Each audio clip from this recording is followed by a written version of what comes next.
decided to go to a pool hall. Apparently she used to be a regular at another pool hall by her old house, winning local tournaments and making a name for herself, and she wanted to check out the scenery here. I wasn't too shabby at the table game myself, so I was excited. Every shot she made was perfect. The balls just sank into the pockets. Like each pocket was a black hole just waiting for someone to trespass into its field. What? Out of the 17 games we played, I think I made around 23 shots. She just kept running the table. It was funny because she kept apologising for being so good. I waved the apology and complimented her on her skill, causing her to giggle more. Every time she laughed, I'm now picturing this guy in a fedora, now he said milady. The Burger King, but with a fedora. It's edgy. And to be honest, I was always excited when the cue ball landed on my side of the table. You know, because she bent over to take her shots. Oh, you disgusting pervert! That's disgusting! Like, do you think he's gone out of his... The guy who wrote this gone out of his way to I don't want anyone to like this guy. So basically, what you're doing is perving over this woman because she's bending over a table. How about go fuck yourself and go home, you disgusting old man? I was like, as many pros do, hair. He actually wrote hair. This ain't Facebook, it's a fucking story. Like, you know, you can write in a way of saying like, oh, I appreciated when she bent over the table, so like, but not the way you wrote it. It's like, yes, I liked it because I brought it over the table. Is there actually any helium in it, or are you just like huffing? No, there is helium in it. Oh, holy shit! Yeah, it sounds quite funny. Oh, hang on a second. Jesus Christ. We left after that. Stop putting the fucking helium. She said that she had to go home and she had some errands to run. Toby's just huffing helium in the living room. Being new to the neighbourhood, no. I agree, should she have a Facebook application to update? He sounds like a weedy old man like next door. Picture like a fucking Obviously I didn't give her that reason. Jesus, what the hell was wrong with me? Right, fuck it, I'm getting the other blue. I'm doing this whole paragraph on helium. Passing up an amazing girl for Facebook. So we exchanged numbers and parted ways. I couldn't believe it. I actually scored a beautiful woman. Hell yeah. But did you say you scored? Weeks and months passed on. We continued to talk and eventually began regularly dating. The relationship moved pretty quickly. It seemed we were truly matched for each other. After about 7 months of dating, I asked her to marry me. Are you for real? I didn't... Alright, fair enough, 7 months of dating, but I waited at least a year to propose to my fiancée. I popped the question on the 17th, and that's how many games we played on our first date. She found that so romantic and flew into my arms screaming yes to the skies. Things were finally looking up. I moved out of my shitbox apartment. Hooray! Good for you! On screen, a mansion. And she's like, I moved out of my shitbox apartment into her home. Yes, her lovely home that she affords on her fucking unemployment allowance. Yeah. I always admired the cozy feel of her 2-bedroom ranch house. Something perfect to start a family in. As I was moving my final things in, I noticed how much of a mess I was making with my boxes and stuff and all. I apologised and motioned to the basement to finish moving my things. Her face instantly darted to mine. In a hurried and almost frantic voice, she assured me she'd take care of the rest of my things and that I should relax. So basically there's everything in the basement, all the bodies. It's going to be like a dead kids in the basement or something tasteless I like that. Fucking hope not. Yeah. It was a bit odd, sure, but she'd been through so much excruciating sadness throughout her life. Just like me. A psychiatric illness is something I expected. I complied to her request. The next few months were great. We never got tired of each other. And I never went in the basement, so that was good. On our wedding day, the kiss we shared on that altar was so special, I firmly believe angels surrounded us and surrounded us with harps and trumpets. Well, you're a fucking idiot then, aren't you? As our lips connected and sparked so brightly that the entire room was illuminated. Pros are painful. So the entire room was Illuminati. I'll leave out the details of the honeymoon as this is not a pornographic piece. Well, what a surprise! I mean, I wonder what they did. They played so much pool. It's not a pornographic piece, but I tell you, just between me and you, we got it on! Woo! She let me touch her boobie once. She was always leery of me approaching the unforbidding basement. Sorry, hang on a second. What if she was out? Also, leery. Why don't you just lock Was she always in, guarding the basement? Leery of me, complete wrong use of the word. Sometimes to the point of arguing with me about it. But aside from that, I didn't see any fault in her. Until everything I knew about life was shattered. That's when the Fire Nation attacked. Life? One day she told me she was going to the grocery store. I noted that I wanted some ground beef in order to make hamburgers for dinner. You hated making burgers so much from the Burger King, you decided to make burgers at home. That didn't even fucking occur to me. But you're so right. What were they again, Toby? Burgers? Shut up. She smiled. Shut up! She smiled at me with that cute, adorable smile I have grown to know and love, and headed out. After climbing Burger King's corporate ladder, I have finally attained a position of regional financial manager for the entire state. After each report was fully completed and evaluated, I moved the files to a USB device so I could upload them, riveting, this is dark, to a computer for a corporate meeting to the next day. To my horror, with only 3 reports left to finish, the computer crashed. If I didn't finish these reports, I would surely lose my job. Fucking so glad this is Creepypasta. Yeah. It's scary, this, isn't it? Yeah, do you guys remember? The scariest part. Sometime losing your earlier, job. he was like, this is where the story gets dark. Yeah. I don't know about you, but I'm just shitting myself over the idea of computer crashes. I mean, if his computer crashes, my computer could crash, and then who would be Skellington? Sorry, I've just realised. He says I called my wife, right? What is her name? And what is his name? Waifu? Burger King. Never addressed. What the fuck are their names? Waifu and Burger King. So, Dave and other Dave, yeah? Lady Dave. Chaz and Dave. Alright, how many people can get that? Not fucking many, I will tell you that now. I called my wife asking her if she had another computer or something I could use, but she didn't answer. I rummaged through the house to find something to finish these reports with, to no avail. Desperate times called for desperate measures, so I took a daring risk of approaching the basement. Fucking hell, you hero. Okay.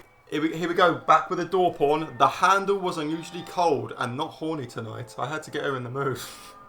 Handle was usually cold and the door was locked. Frustrated and defeated, I slumped on the couch with depression. That is until I realised there was a specific flower pot that my wife always guarded with her life. Was she going to threaten to kill herself if he went fucking... On a hunch, I went to it and found the key to the bottom of the pot under the dirt. As soon as I opened the door... Yeah, Shut up. A rancid and tangible odour attacked me like a falling wall from a decrepit building. The entire basement looked as if it was wasting away, a clear contrast to the rest of the house. The heavy layers of dust upon every surface suggested that the basement hadn't been accessed in years. Using my cell phone as a flashlight, I guided myself down the stairs and flicked a light switch. Surprisingly, the bulb still worked. Can I just do the next bit in Yeah. The walls looked molded, the wood broken down with the stench of putrid, the entire place was in disarray. Yeah, I'm going to stop doing that now. I encountered a strong sense of dysphoria after setting foot in the room, so I quickly searched for some old computer with the intent of running upstairs as quickly as possible. To my luck and astonishment, there was an old laptop and charger in the corner, hidden under some boxes and books. Oddly enough, one of the boxes was one in which she brought down after I had first moved in. What? Was one in which... What? Alright, anyway, I had not seen some of this stuff in a long time. Ignoring the nostalgia, I seized the computer and charger and raced up to the master bedroom. I'll just say, if it stunk so bad down there, then surely it would smell it throughout the entire house. Yeah, also, like... A door doesn't stop smell. I'm sorry. It's airtight. We were on a submarine, it was an airtight door. After giving the laptop a few minutes of power, I booted it up. It ran on Windows XP and was quite the technological dinosaur compared to modern equipment. I don't know, Windows XP, you know, some military devices still run on a Windows XP, so fuck you. But it had Microsoft Office, so it was acceptable. As soon as Windows finished booting up, a system message appeared on the screen notifying me that the new sources had been added to the tagged video cache. Riveting this, isn't it? And if I'd like to check it, I had never seen a system message like this before. I know that snooping is generally taboo. Snooping as usual, I know snooping wasn't good. I know dogging wasn't good. Combine them together, what do you get? Snoop dogging. Curiosity overcame me. I was taken to a hidden file that required a password to access it. Rolling my eyes, I moved my cursor to X out of the program when suddenly something typed the password in for me. Doesn't happen. Should have never left, keep logged in as an option. A bit frightened at this point, I was sucked into the screen. What sucked anyway? Oh my god, it's going to turn out to be a reboot. It's a freakazoid. Yeah. Yours better than reboot. And just like he's just shot through the computer and he was turned into the Freakazoid. Yeah. He's strong and super quick. And he drives the villains crazy because he's a lunatic who writes shit like this. There were 4 videos entitled him.avi. Oh god, not him! Oh god! Oh shit, I'd forgotten about that. Oh! That really sucky fucking goth band. Yeah. .avi, 2.avi, and y.avi. All 4 thumbnails are pure black. Curious, I clicked on the file entitled him.avi. I should have never done that. Killing Loneliness came on. Oh god! Like also, let's say, right, you go like your wife is whose marriage ended when her 2 kids died. Doesn't want you to go into the basement, so you go down to the basement, rummage around, and then you find an old laptop, and then you find some videos on the laptop. Like, do you think there's a reason why? I know it's going to sound like, oh, she's actually a murderer or a werewolf or the Bigfoot or some such shit, but it's like, oh, this might have some hurtful memories on it. Let's not bring this up. Yeah. See, this is why it wasn't written by a human being. M. Night Shyamalan.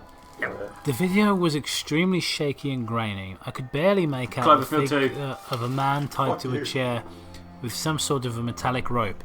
A woman moving as if she was floating on air, not moving a single bone in her body, but yet being able to slowly hover around the room, came into the picture.